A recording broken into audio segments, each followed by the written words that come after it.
It's another edition of Time About the Movies, and today we're taking a look at the movies of August 7th, 1992. August 7th, 1992. And actually, we have 7 movies to look at. I know I said yesterday we had 8.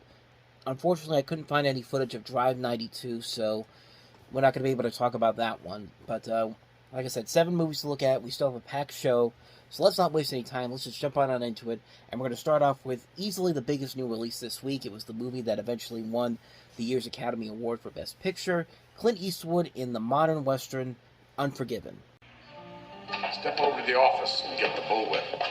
A whipping? That's all they get after what they've done? Get out of there! It was a matter of honor. They're paying $1,000 to whatever kills the 2 boys that cut up Delilah. In a time when lawmen were killers. What are y'all looking at? You English, Bob? Outlaws were heroes. Well, I thought that you were dead. Hell, I even thought I was dead. Till I found out I was just in Nebraska. And a bad reputation You're the one who killed William Harvey and robbed that train over Missouri? was as good as gold. My guess is you're calling yourself Mr. William Money. Say what? You don't look no meaner than hell, cold-blooded damn killer. I ain't like that anymore, kid. $1,000 reward, Will. Nobody's gonna come. So you still have that Spencer rifle, huh? Yeah. He's my partner. He don't go, I don't go. What's it come to 3 ways? Just because we're going on this killing, that don't mean I'm going to go back to being the way I was.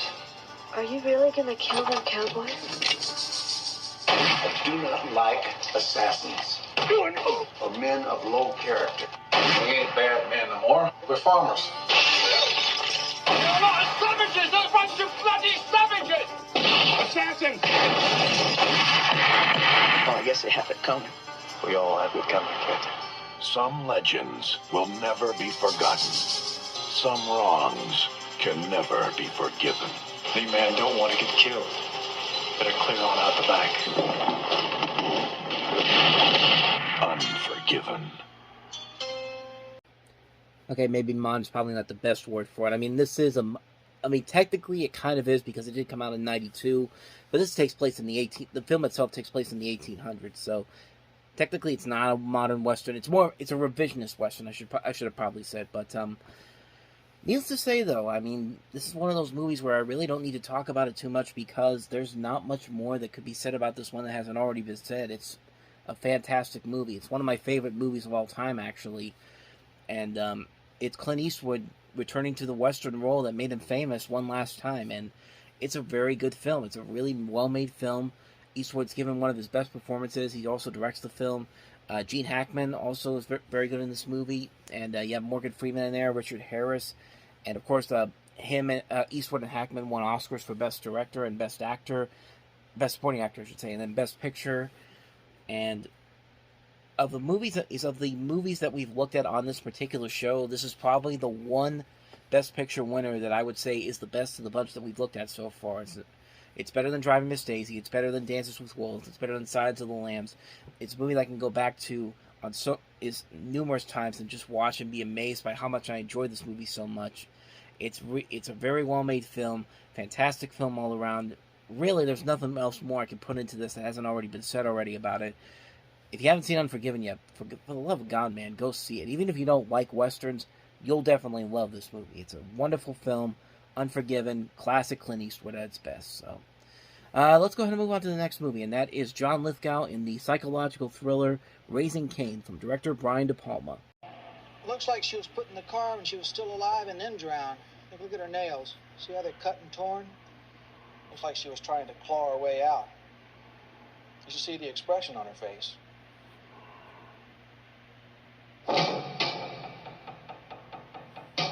You know, I hate to bring this up, but you are married to the perfect man. I don't know. Car popped up out of Half Moon Marsh. Got a woman's body in it. And he's becoming awfully compulsive with Amy. He doesn't just take care of her. He studies her. What do we got now? 2 moms disappear from the same playground. It could get us all put away for good. I have this horrible feeling that it has something to do with his father. I did nothing. At don't even exist. This thing you're doing means everything to the old man. I won't hurt her. She'll hurt you. We gotta find these women now. I don't want to be walking behind any lousy coffins. I want to know what you've done with Amy. I don't know where she is. I do. You should never have gotten out. Dr. Waldheim. You're nothing but a cheap hoodlum. I am what you made me, Dad. I know what you're going to do. It's a bad thing, and I'm gonna tell. It was Fonzie. He did it again. That's my wife. You saw us in the park together, didn't you? I'm not gonna let that loving wife of yours sell you down the river. Give me my child. What do you think? I think...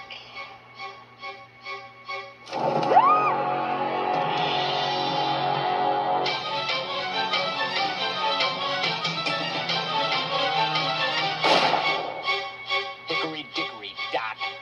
Cain has picked his lock.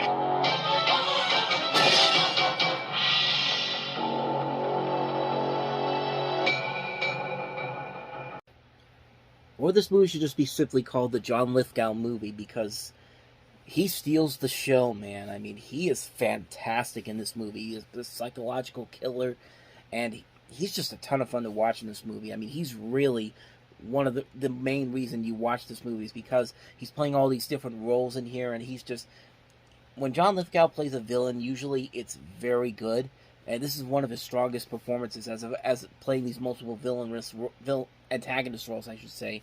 And in a way, it kind of predates what Split would eventually become, sort of. But yeah, it's a great movie overall. Directed by Brian De Palma. His first thriller he actually has done since Body Double, which came out almost 10 years before this in '84, and it's a really good movie. It's very terrifying, very tense, keeps you on the edge of your seat throughout the course of the movie, and you're just wondering what's going to happen at the end of this movie. How's this going to pan out? And when they stick the landing, they do a pretty good job with it for the most part. And it's a very good movie. It's an overall enjoyable film. If you want to see John Lithgow at his absolute best, definitely check out Raising Cain. You will not be sorry that you did. So let's go ahead and move on to the next movie here, and that is the family comedy Three Ninjas. We're three brothers learning the ways of the ninja, but what started as a game suddenly turned real. Those kids. You should run. You should hide. You should kick their butt. Now 3 heroic kids are taking on one ruthless criminal. And they're determined to have the last laugh. Enjoy the ride. Three Ninjas, rated PG.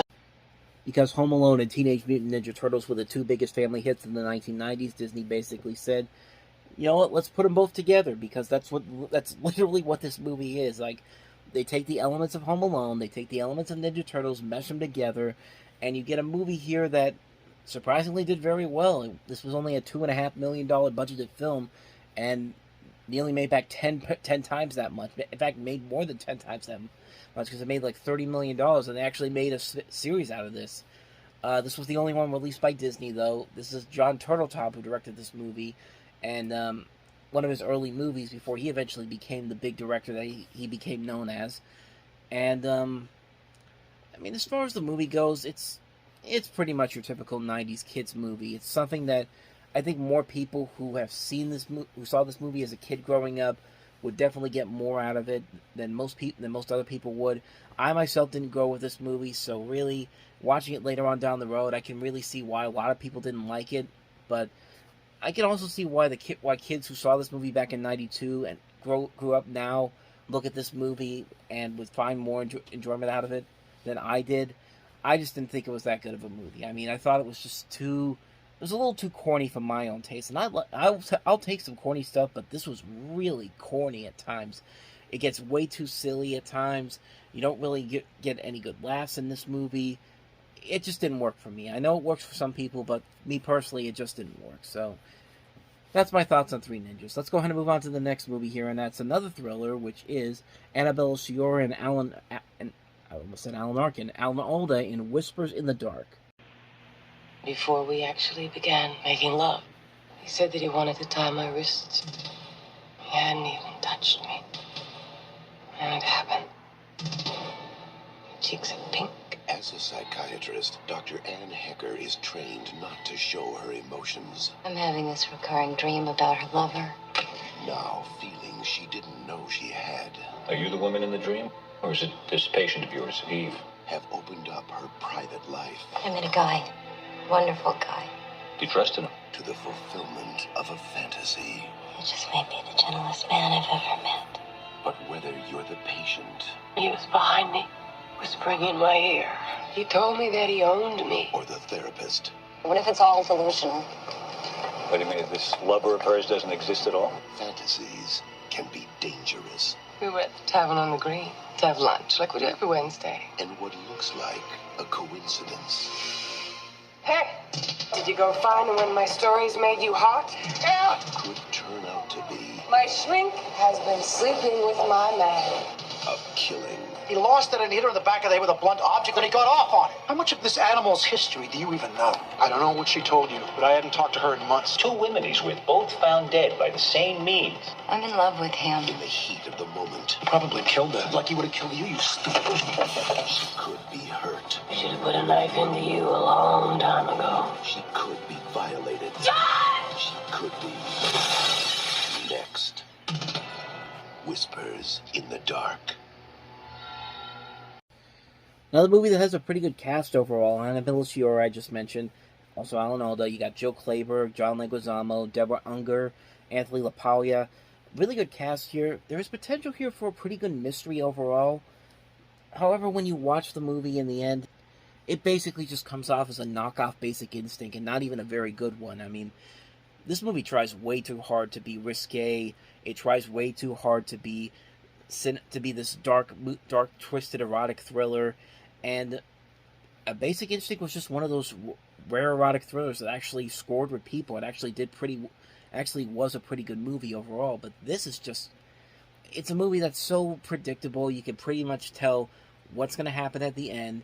And sure enough, everything that you think is going to happen in here. And it's just, like I said, it's trying way too hard to be this deep erotic thriller. I mean, right from the beginning of the movie, they have this really explicit and dark opening credits sequence that's just like, settle down there, guys. I mean, you're pushing way too hard for this movie to do what you think you want it to do. And it just shows that this movie did not really pan out as well as I think they wanted it to. It's a movie that could have had something interesting, especially with the people on board, but in the end, it's pretty much a generic movie that you've seen done over and over again. It's another lackluster erotic thriller that came and went, and for good reason. It just didn't end up being good. It ended up being one of the worst movies of the year by a lot of people, and you could definitely see why. So that's Whispers in the Dark. Let's go ahead and move on to the next movie that we have here, and that is Mistress. Marvin Landisman wrote a screenplay. After all this time, the one thing he never thought would happen. I want to get this picture made, Marvin. Finally happened. Why did you meet my money guy? So that's it. I mean, we're in business. And it just so happens he has his girlfriend. There's a part in your script that she wants. Jack, I can't use her. Would it hurt to audition her? I'm a sex goddess! But making a movie in Hollywood means knowing how to play the game. Is there any humor in the film?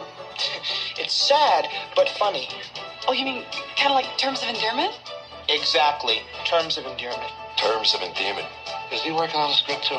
Oh, yeah. Stuart here studied with the same teachers as Spielberg. First, you've got to come to terms with your backers. If I'm going to do the film, we're going to do it my way. He's got a girl, too.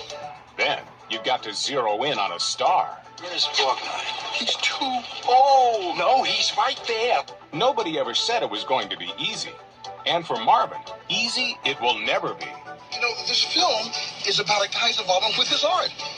How does he have time for 3 women? You're right. That's why I was thinking we ought to change him into a gigolo. Join an all-star cast. Danny Aiello, Robert De Niro, Martin Landau, Laurie Metcalf, Gene Smart, Christopher Walken, Eli Wallach, and Robert Wall for Mistress, a movie where everyone wants to be a player. There's no sex in your film. There has to be more sex. Great idea. Mistress. Okay, I'm not gonna lie. I expected a much different movie with the title Mistress, but I was not expecting a kind of a lower version of The Player, which I think is a much better movie. But I know I should be saying that because I haven't seen this. I can't really comment on it too much. But I mean, it doesn't look too. Honestly, it doesn't look too bad. But it just looks like a movie that was trying to be kind of like The Player in a way, except the player I think was written a lot better. But I mean, this movie doesn't have too many bad reviews. In fact, if I look on Rotten Tomatoes, it's got a 72% on there, so that's not too bad. Good cast overall: Robert De Niro, Christopher Walken, Danny Aiello, Martin Landau, Gene Smart, Cheryl Lee Ralph, Tuesday Knight, Laurie Metcalf, Martin Landau. Just a great cast overall in this particular movie. So, I mean, it might be one I might definitely check out one day, but it's not something I'm going to rush out to see right now. But oh, and Robert Wolf's in here too. In between his work on Batman and then Arliss. So there's that. But other than that, though, it's not one I'm going to rush out to see, but I am kind of curious to check it out maybe one day. So maybe one day I'll definitely check it out. But for right now, it's something that I haven't seen, so I can't really say any more about it. So that's Mistress for you. Let's go ahead and move on to the next movie that we have here, and that is London Kills Me. What in the fuck are you saying to anything? I'm not a fucking doctor, am I? Can't put that down as Japanese. It's because I am strong and rich that these people come to me every day, because they know I'm too guilty and weak to refuse them.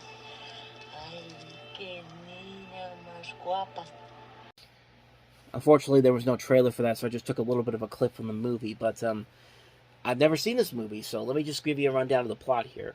For want of a nail, a shoe was lost. For want of a shoe, a young man's life is almost lost, which is exactly what this film is all about. A man barely 22 wants desperately to pull out of London's drug world by taking a job as a waiter in a normal restaurant. But to do that, he has to come up with a sensible pair of shoes, an item that homeless meanderings haven't provided him. In fact, the shoes become a symbol of his striving to break away from those like himself who are caught up in the tragedy of drugs and lavishness, which is so aptly described, sometimes graphically, almost realistically in this film. Like I said, that's pretty much all I know about this. I read that off of the IMDb page because I know nothing about this movie. There's no trailer for it, so I can't really go into too much on that. It came out this weekend. That's pretty much all I got for you. But yeah, that's pretty much all I got for you on that one. So let's go ahead and move on to the last movie that we have here, and that is Bed and Breakfast.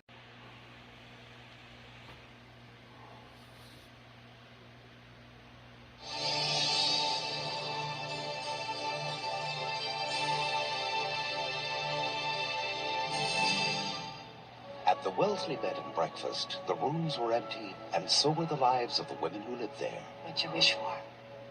Lots of sex. Until he arrived.